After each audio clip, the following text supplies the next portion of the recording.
ओम सरस्वती नमो नमः। आप सभी का स्वागत है संस्कृत कक्षा में। आज हम जानेंगे वर्ण संयोजन और वर्ण विच्छेद के बारे में। वर्ण संयोजन क्या होता है? वर्णों को संयोजन करना यानी जोड़ना, वर्णों को जोड़कर कोई शब्द बनाना। और वर्ण विच्छेद क्या है? किसी शब्द को तोड़ना यानी अलग अलग कर देना।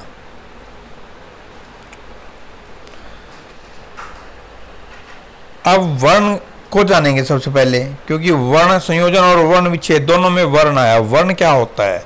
सबसे पहले वर्ण जानना बहुत ही आवश्यक है। तो आइए देखते हैं जल्दी। वर्ण भाषा की सबसे छोटी इकाई है जिसके टुकड़े नहीं हो सकते हैं। वर्ण दो प्रकार के होते हैं मुख्य रूप से, स्वर और व्यंजन। संस्कृत में एक आयोग वहा भी दिया हुआ है। तो स्वर को देखते हैं। स्वर है हमारे 13, टोटल है 13, लेकिन इसमें ह्रस्व और दीर्घ है अलग अलग। ह्रस्व क्या होता है? ह्रस्व होता है छोटा, दीर्घ होता है बड़ा। यानी जो छोटे अक्षर हैं, जो छोटे वर्ण हैं, उन्हें कहेंगे ह्रस्व, और जो दीर्घ हैं, जो बड़े हैं, उन्हें कहेंगे दीर्घ। तो देखिए यहाँ पर मैंने अ, ई, उ, री और लरी, ये 5 हमारे हैं ह्रस्व स्वर। और दीर्घ है हमारे आ, ई, उ, री, ए, ऐ, ओ, औ। ये हो गए हमारे दीर्घ स्वर। ह्रस्व स्वर किसे कहेंगे? जिसमें एक मात्रा काल का समय लगे बोलने में, जैसे अ। और दीर्घ किसे कहेंगे? जिसमें 2 मात्रा काल का समय लगे, जैसे आ। और ये टोटल कितने हो गए हमारे? 13। इसके बाद देखते हैं हम व्यंजन।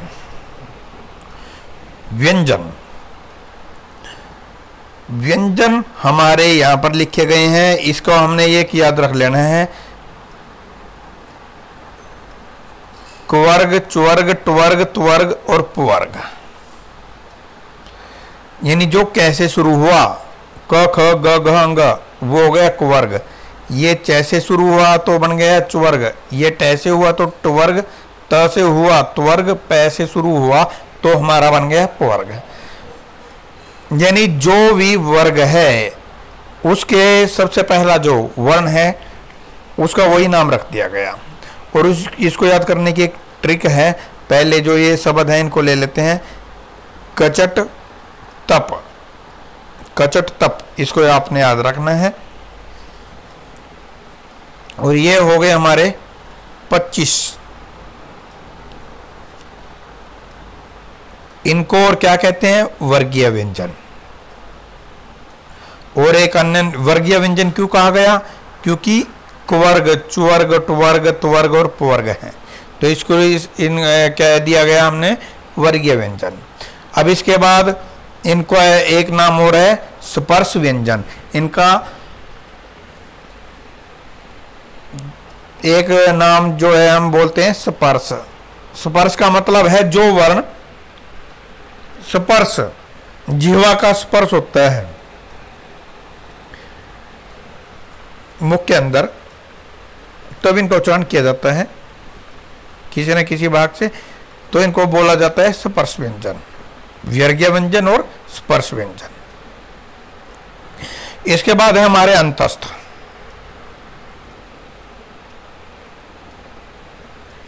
य, र, ल, व, इनको बोलेंगे हम अंतस्थ। अंतस्थ यानी अंदर से ही, जैसे य, र, अंदर से ही आवाज आती है, तो ये हो गए अंतस्थ। ऊष्म, ऊष्म का मतलब होता है थोड़ा, यानी आवाज थोड़ा रगड़ खा के जो है बाहर निकलती है, तो उससे अगर किसी चीज में घर्षण होगा, रगड़ लगेगी, तो वो गर्म हो जाता है, इसलिए इसका नाम रख दिया गया ऊष्म। जैसे श, श, स और ह, तो इसमें थोड़ी सी जब ध्वनि निकलती है तो रगड़ खाती है, उससे जो है इसका नाम रख दिया गया ऊष्म। अब ये तो हो गए हमारे वर्ण। अब इसके बाद हम देखते हैं वर्ण संयोजन और वर्ण विच्छेद हमने करना कैसे है। अब देखिए मैंने यहाँ पर आपको समझाया है। हमने कवर्ग पढ़ा, यहाँ हमने कवर्ग लिया। कवर्ग में कितने हैं? क, ख, ग, घ और अंग। मैं सिर्फ क से जो है आपको समझाऊंगा।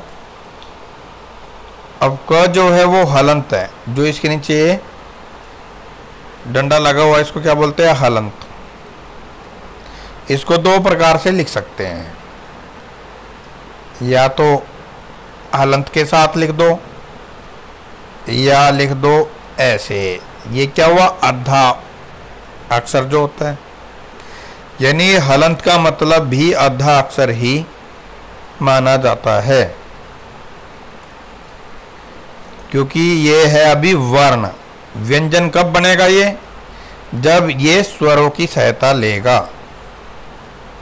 अब क में जब ए जुड़ेगा तो क्या बनेगा? क। और क में अगर आ जोड़ दिया तो बन गया का। क में ई जोड़ी तो बन गया की, और बड़ी ई जोड़ी तो बन गया की। ऊ जोड़ा तो कु, बड़ा ऊ जोड़ा तो कु। इस प्रकार हमने इसको याद कर लेना है।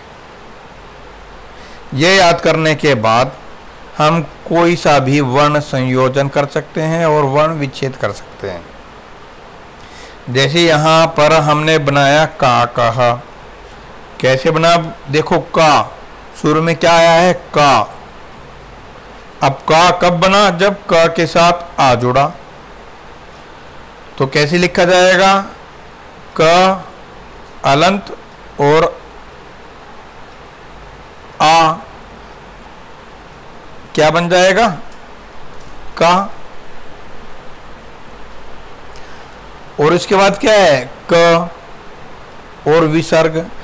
क कब बनेगा? जब क के साथ आ जुड़ेगा। क और अ तो क्या बन जाएगा? क और विसर्ग। तो हमारा क्या बन जाएगा फिर? शब्द काकः।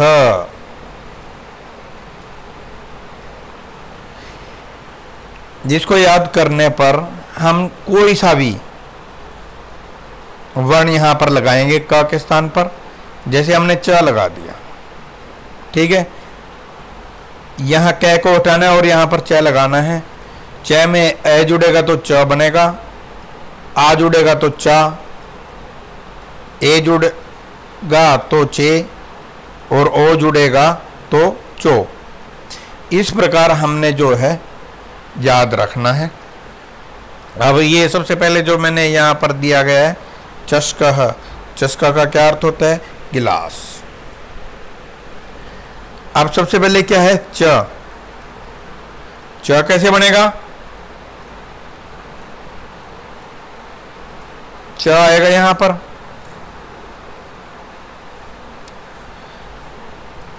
तो च और अ मिलके बनेगा च। ये यहां पर बन गया च। इसके बाद श, श और अ, क, क और अ और विसर्ग। तो हमारा बन गया चस्कः। दो प्रकार से प्रश्न पूछा जाता है, या तो वर्ण विच्छेद आ जाएगा ये वाला, तो हमने ये लिखना होता है। ये आ गया तो हमने ये लिखना पड़ेगा। ये है वर्ण संयोजन और ये है वर्ण विच्छेद।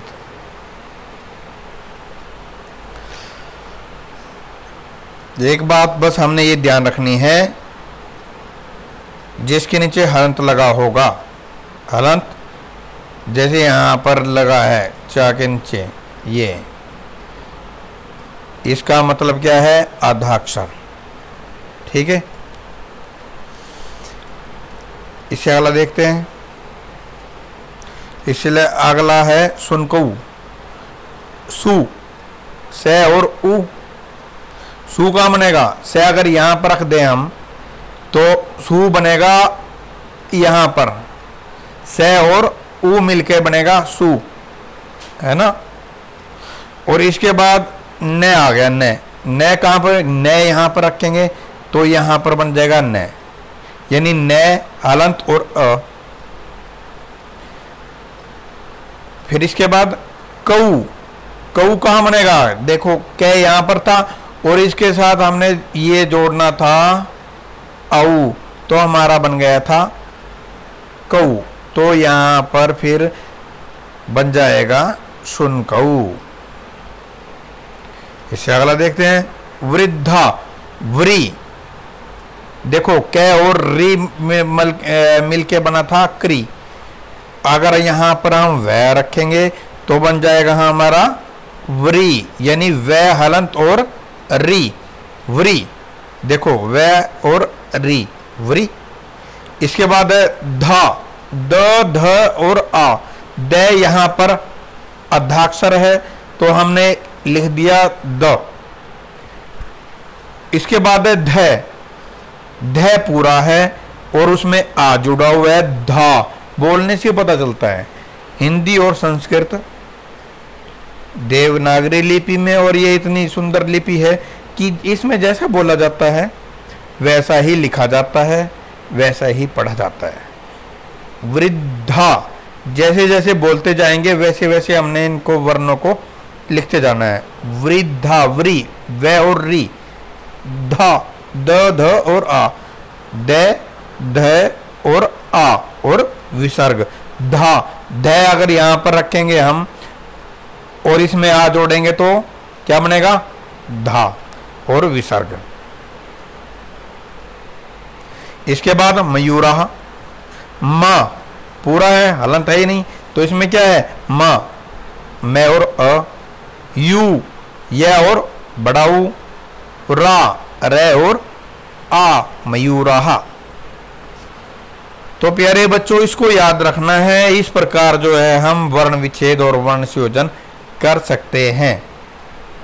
यहां पर इस कै के स्थान पर च, ट, त, प कोई से भी वर्ग का कोई सा भी वर्ण आप लगा दीजिए और उनके साथ इन स्वरों का प्रयोग करना है और फिर हमारा उत्तर इस रूप में आएगा